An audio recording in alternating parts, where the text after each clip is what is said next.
Hello दोस्तों, कैसे आप सब। मैं हूं Govinda Kumar. Welcome to my new blog. जैसा कि आपने पिछले वीडियो में देखा कि हम लोग माता का दर्शन करके अब निकलने वाले हैं अमृतसर की ओर। हमने कटरा बस स्टैंड से बस ली और चल दिए जम्मू तवी स्टेशन की ओर, क्योंकि हमारी गाड़ी रात 9 बजे जम्मू तवी से जोधपुर जाने वाली स्पेशल ट्रेन में थी और हमें रात 2 बजे अमृतसर स्टेशन पर उतारी और फिर हमने दुर्गाना मंदिर के पास ही एक होटल ली और चेक इन किया। सबसे पहले हमने ऑटो बुक किया और फिर चल दिए गोल्डन टेम्पल की ओर, क्योंकि सबसे यहाँ का प्रसिद्ध मंदिर गोल्डन टेम्पल ही था और अमृतसर आए और पहला दर्शन अमृतसर में गोल्डन टेम्पल का ना किए तो क्या किए। इसलिए हम लोगों ने पहले गोल्डन टेम्पल जाने का डिसाइड किया। वहाँ के लोकल लोगों ने बोला मंदिर दर्शन करने जाने से पहले आपको सर पर रुमाल या कपड़ा बांधकर जाना होगा।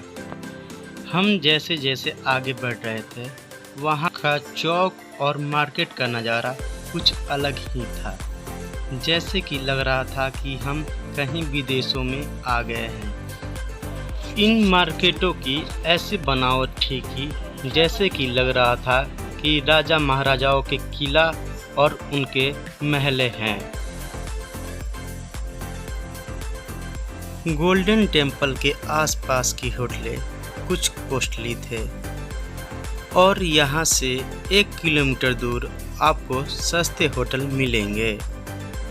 हमने जैसे ही आगे बढ़ा तो हमें महाराजा रणजीत सिंह का स्टैचू दिखा, जो कि सुसज्जित और इतने अच्छे तरीके से बनाया गया है, लोगों का एक सेल्फी पॉइंट भी बन गया है। तो मैं क्यों पीछे रहता, तो मैंने भी अपनी मोबाइल निकाली और लगा एक वीडियो बना रहे और साथ में फ़ोटो भी ली। यहाँ मार्केट की दुकानें एक व्यवस्थित ढंग में लगती है। पंजाब सरकार ने खुद अपने पैसे लगाकर इंटीरियर डिज़ाइन करवाया और यहाँ कर लोगों को एक भी पैसा नहीं लगा। यहाँ की दुकानें आपको सब एक समान ही दिखाई देंगे, ना कि रोड पर बिखरे हुए लगेंगे। इसलिए इसे हेरिटेज स्ट्रीट ऑफ अमृतसर बोला जाता है। जैसा कि आप एक पत्थर की मूर्ति देख रहे होंगे, यह मूर्ति जालियांवाला बाग में हुए कांड का सब प्रदर्शन इस पर किया गया है। इस मार्केट में आपको खाने पीने, कपड़े, जूते और बच्चों के खिलौने भी मिल जाएंगे और यहाँ पर साफ सफाई की जोरों शोरों से ध्यान दिया जाता है। आपको इधर तनिक भी गंदगी नहीं मिलेगी। गुरुद्वारा के रास्ते में जाते वक्त आपको शनि देव का मंदिर दिखाई देगा, जो कि एक प्राचीन मंदिर है जिसकी स्थापना सन 1761 ईस्वी में हुआ था। जैसा कि आप इस वीडियो में देख सकते हैं कि अब हम गुरुद्वारे के नज़दीक पहुंच चुके हैं, यानी कि गोल्डन टेम्पल के हम लोग पास आ चुके हैं। और अगस्त के महीने में गर्मी तो यहाँ पर बहुत ही पड़ रही थी, जैसे कि हम लोग के शरीर में पूरे पसीने से तरबदर हो गए थे। लेकिन हमें खुशी थी कि हम लोग गोल्डन टेम्पल में घूमने के लिए जा रहे हैं। जैसा कि आप और लोग भी देख रहे होंगे कि लोग यहाँ पर गुरु हरमंदिर साहिब को दर्शन करने के लिए दूर दूर से लोग आए हुए हैं, जिनमें बूढ़े, बच्चे, पुरुष एवं महिला भी शामिल है। अब हम प्रवेश करने वाले हैं गुरुद्वारा के अंदर, जिसमें आपको स्वर्ण मंदिर का दृश्य दिखाई देगा। सिख धर्म के 5वें गुरु अर्जुन देव ने सोचा कि एक ऐसा मंदिर हो जिसमें सिख लोग पूजा करने जाए, तब जाकर उन्होंने स्वर्ण मंदिर का निर्माण करवाया। लेकिन सिख के चौथे गुरु रामदास ने जमींदारों के द्वारा एक जमीन लिया और वह मंदिर बनाने के लिए दान में दे दिए। गोल्डन टेम्पल को श्री हर मंदिर नाम से जाना जाता है। आपको एक पवित्र तालाब दिखाई देगा। इस तालाब की मान्यता है कि जो लोग इसमें स्नान करते हैं उन्हें कोई रोग नहीं होता है, और जो रोग उन्हें होता है तो इसमें नहाकर ठीक हो जाते हैं। इस तालाब में आपको रंग बिरंगी मछलियाँ भी दिखाई देगी, जो कि इसकी सुंदरता और बढ़ा रही। मंदिर में दर्शन करने से पहले इसमें लोग नहाते हैं या अथवा इसमें पैर हाथ धोकर शुद्ध हो जाते हैं, तब जाकर श्री हर मंदिर साहिब में दर्शन करने के लिए जाते हैं। हमने भी कुछ ऐसा ही किया। दर्शन करके आने के बाद हम लोग निकल गए बाहर की ओर, क्योंकि हमें और जगह जानी थी। अब हम पहुंच चुके हैं जालियांवाला बाग की ओर, पर हमारी किस्मत खराब थी। उसमें कुछ मेंटेनेंस का कार्य चल रहा था, इसलिए वह बंद पड़ा था। 13 अप्रैल 1919 को रोलेट एक्ट के विरोध में लोगों ने यहाँ जनसभा किया और जनरल डायर फायर का ऑर्डर दिया, और उसके सैनिकों ने धड़ाधड़ गोलियों की बारिश कर दी, जिनमें हजारों लोगों की जान चली गई। गोलियों का निशान आज भी दीवारों पर देखा जा सकता है। इस जनसभा में बूढ़े, बच्चे, जवान और औरत भी शामिल थे। इसके बाद फिर हम लोगों ने अपने ऑटो को पकड़ा और निकल गए नई जगह घूमने की ओर।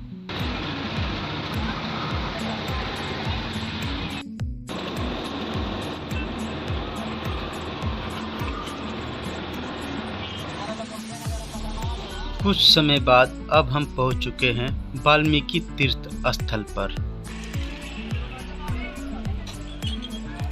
वहां का नज़ारा ही कुछ अलग दिख रहा था। कुछ ही समय के बाद हम प्रवेश कर चुके थे मंदिर के अंदर, और मंदिर में अंदर जाते ही हमें कुछ ऐसे दृश्य का दर्शन हुए। हमारी आंखें खुली की खुली रह गई, क्योंकि हम ऐसा दृश्य पहली बार देख रहे थे। हमने सोचा कि यह एक छोटा सा मंदिर होगा, पर क्या पता अंदर जाने के बाद ही कुछ और हमें दिखाई दिया। यहाँ की बनावट और सुंदरता अपने आप में ही एक अलग थी, जो कि देखने में बहुत ही प्यारा लग रहा था।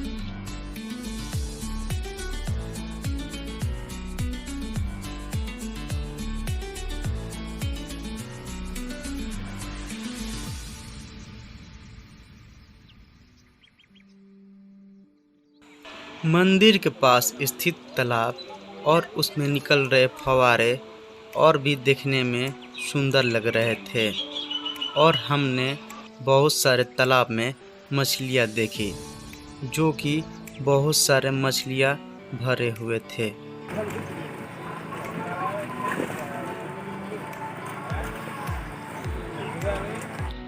हम जैसे ही मंदिर की ओर जा रहे थे तो हमारी पैर बहुत जलने लगी, क्योंकि गर्मी के कारण फर्श गर्म हो चुका था।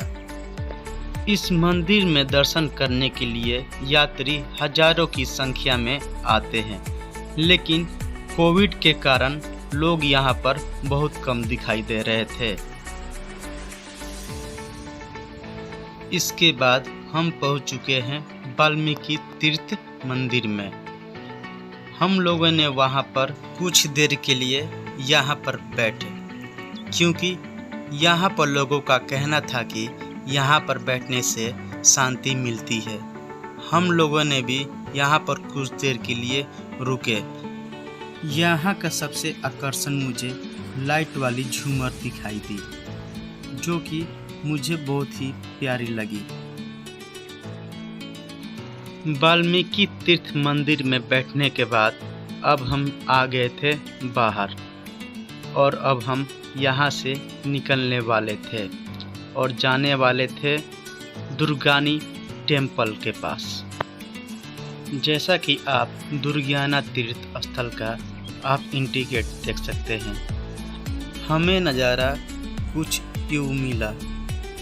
गोल्डन टेम्पल के बाद हमें दुर्गाना टेम्पल में हमें सबसे ज़्यादा भीड़ दिखी, जब भी बात अमृतसर की होती है तो दिमाग में सबसे पहले स्वर्ण मंदिर या जालियांवाला बाग और बाघा बॉर्डर आता है। ये स्वाभाविक ही है क्योंकि ये बेहद अहम स्थान है। पर इधर का दुर्गाना मंदिर भी अपने आप में पूरा इतिहास समेटे है। ये 16वीं सदी से बना था, हालांकि इसका मौजूदा स्वरूप 1921 के आसपास तैयार हुआ। कहा जाता है कि इस हिंदू मंदिर का इतिहास 16वीं सदी पुरानी है, जबकि गुरु हरसाइमल कपूर के प्रयासों से धन एकत्रित करने के बाद मंदिर के पुनर्निर्माण की शुरुआत हुई और स्थापत्य के लिहाज से सिखों के स्वर्ण मंदिर से प्रेरणा ली गई है। गंगा दशमी के दिन 1925 ईस्वी में दुर्गाना मंदिर का नींव पंडित मदन मोहन मालवीय के हाथों रखी गई थी। मन्नत मांगने से पूरी होती है मनोकामनाएं। इन्हें शीतला माता भी कहा जाता है। ये हिंदुओं के सबसे भव्य मंदिर माना जा सकता है। इस मंदिर के आसपास भी शराब और सिगरेट का सेवन करना पूरी तरह से निषेध है। इधर भी हिंदुओं के अलावा सभी धर्मों के लोग आते हैं। इस मंदिर का निर्माण पवित्र झील के बीचों बीच करवाया गया है। इस मंदिर का गुंबद और इसकी छतरियाँ अमृतसर में स्थित सिखों के स्वर्ण मंदिर के समान ही है। चांदी के कपाटों के चलते इसे सिल्वर टेम्पल भी कहते हैं। मंदिर के गुंबद पर सोने की पानी चढ़ा है। मंदिर के निर्माण में संगमरमर का बड़े स्तर पर प्रयोग किया गया है। रात्रि के दौरान मंदिर के गुंबद को रंगीन लाइटों के द्वारा प्रकाशित किया जाता है। जब इस मंदिर में आरती होती है तो वहाँ का बहुत ही खास बात होता है। सो हम लोगों ने भी मंदिर की आरती में शामिल हुए और माता का दर्शन करने के बाद हम लोग फिर खाने के लिए अमृतसर के मशहूर केसर द ढाबा में हम लोग गए और वहाँ का मेनू देखा और हम लोगों ने ये डिश ऑर्डर किया जो कि बहुत स्वादिष्ट है। लेकिन फिर हम चल दिए स्वर्ण मंदिर देखने के लिए।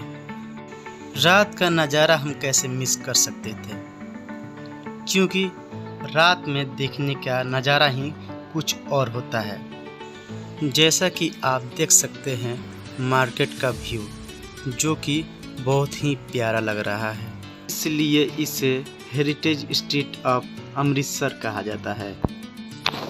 अगर आपको गोल्डन टेम्पल का असली नज़ारा देखना है तो आप लोग ज़रूर रात में इनका व्यू देखिए, जो कि आप लोगों को एक बहुत ही सुंदर दृश्य उभर कर आएगा। इसके बाद हम लोगों ने एक काउंटर से प्रसाद लिया और वह प्रसाद को चढ़ाए। फिर प्रसाद मिलने के बाद हम लोगों ने उस प्रसाद को खाया। हमने भी वहाँ कुछ तस्वीरें खिंचाई, क्योंकि हम ये पल को मिस नहीं करना चाहते थे और इस पल को हम लोग कैमरे में कैद करना चाहते थे।